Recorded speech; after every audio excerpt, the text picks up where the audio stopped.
Summary versus Analysis, presented by the Academic Resource Center. Both summary and analysis are important in a paper, and each is the complement of the other. However, some students struggle to understand the difference between the two. Take a second to pause and think about what you understand about the two. What is a summary? What is an analysis? What is the difference between them?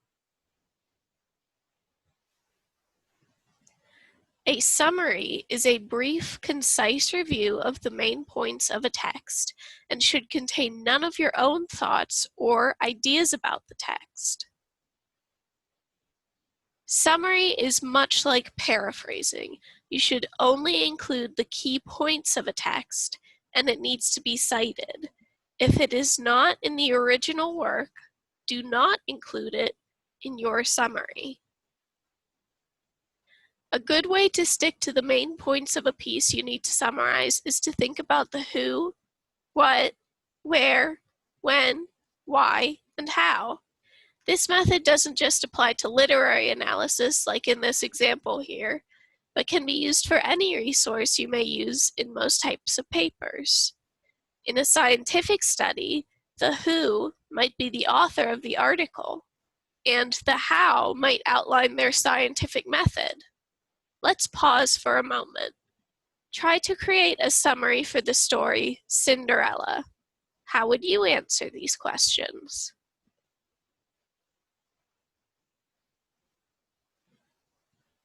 Analysis is examining the material of the original text and introducing your thoughts, ideas, theories of what the main points in a text mean.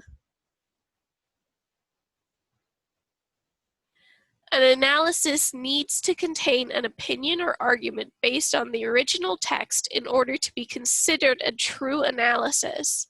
If it does not contain material outside of the main text, it is a summary, not analysis. There should be much more analysis in your paper than summary as well. Otherwise, it is not an argumentative paper, but a report of what you've read. Analysis usually comes right after a summary, as the summary contains the main points that an analysis will address. In a paper, having a short summary followed by an in-depth analysis from a group of sentences is called supporting sentences. These help you support the main argument of your paper, and you will have several of these supporting sentences in every body paragraph. Let's pause for a moment. Think back to the summary you made of Cinderella. How would you use this information to form an analysis of the story? What are the themes?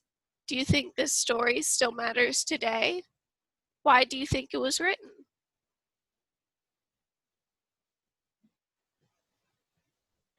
Remember, an analysis is looking at the meaning of a work. A good way to analyze a text is to think of your thesis, the main argument you're trying to make about the piece. What is your argument? Why did you choose this work? How does it prove your theory? If you don't ask these questions about a work while writing it, look back at what you've written.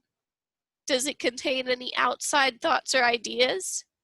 If it doesn't, you may have accidentally summarized instead of analyzed.